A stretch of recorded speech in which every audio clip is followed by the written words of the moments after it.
Change was coming for Pink Floyd, evidenced by Barrett's increased drug usage and further detachment from the world around him. It was clear during the Saucerful of Secrets, their second album, Sessions, that Barrett and the band were going in two completely different directions.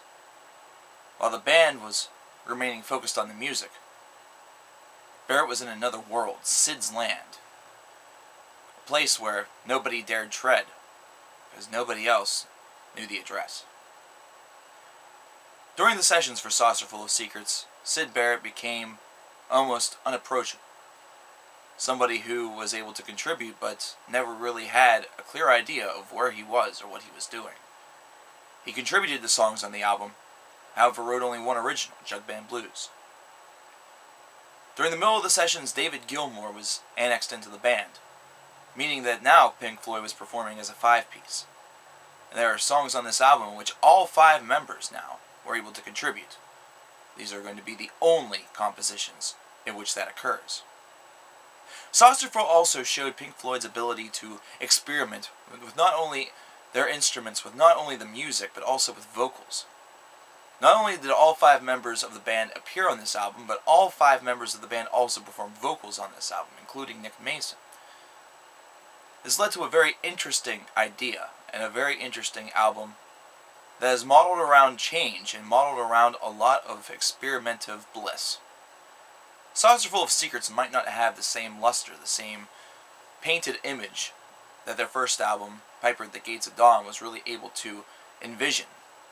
However, Saucerful has its own mystique to it. It has its own relative way of transforming you into a psychedelic world that you have never been to and may never return to again. With songs such as Saucerful of Secrets, the self-titled track, an 11-minute-long opus of mainly instrumental glory, you're able to see that this is clearly a band that does songs like this extremely well.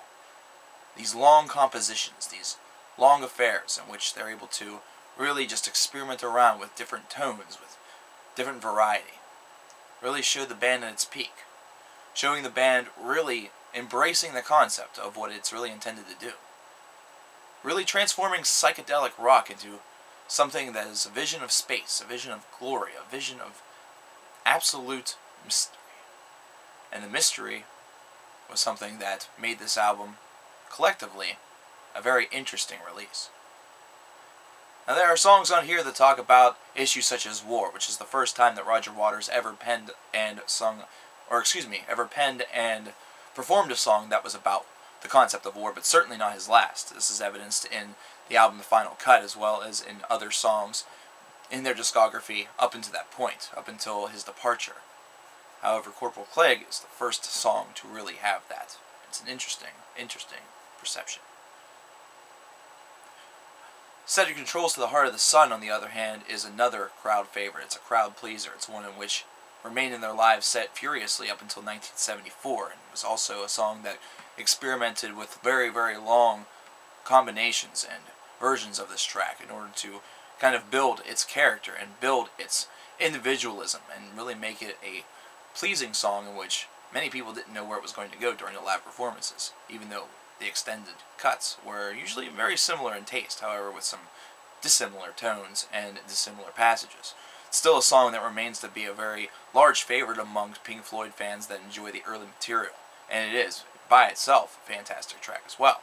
The opening track is one of the more featured songs that you will hear in the Pink Floyd discography, and once again a very reminiscent tone of what the album and what this era of Pink Floyd was really meant to be. Very, very similar to Astronomy Domine when on the first record. It really starts the Saucerful of Secrets off with a lot of great oomph. It really gets you kind of behind this record, and it causes you to have that little hint of exploration, where you want to go in and continue this record. You want to see where this is going to go. It may go in a path that you've never heard before. It may go on a path that you had, or it may go on a path that is completely and totally unexplored.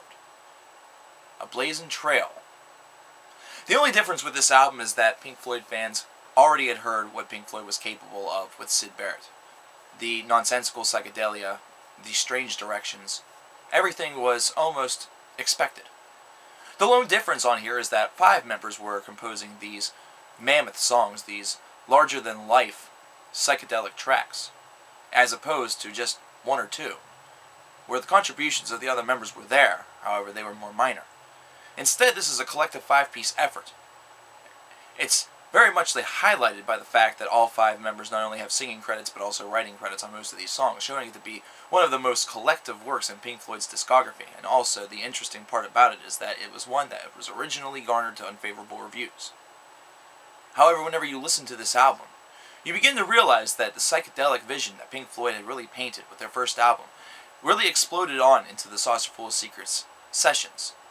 However, the lone difference was, instead of it truly being a Syd Barrett philosophy, instead of it truly being a Syd Barrett vision, it was instead the members trying to craft songs in that same style. Sometimes it felt a little forced. It probably didn't go over as well as it did with Syd, considering Syd's unconventional philosophy just made for random dissonance and just very, very unexplored, untreaded ground. Almost as though his music, including his solo work, was not meant to be played by humans whatsoever.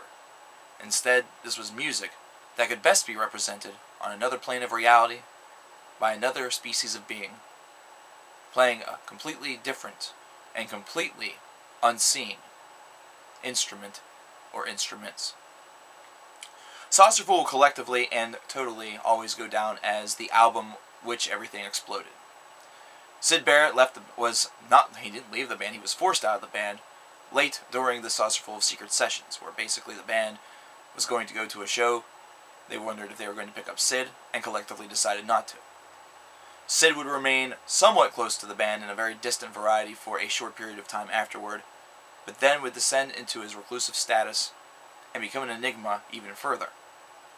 Saucerful will also kind of be seen as the album in which everything was kind of good, kind of like Piper, had some strong moments, but in essence, and finally, was not quite the same. This is an album that will remain kind of underrated, but it's an album that's also very strong, very good, and shows one thing and one thing only, even though there's a lot of distortion there, even though there's a lot of distant planes of reality, some unexplored territory. This was still music that was being written and being performed by people that were very much aware, and were not on the same planet as a man like Syd Barrett. The result feels a little bit more intact, which is something that actually disappointed listeners. However, overall, Saucerful of Secrets is in fact a magnificent album. Definitely one to examine. Definitely one to examine whenever the psychedelic rock person in you is really going strong.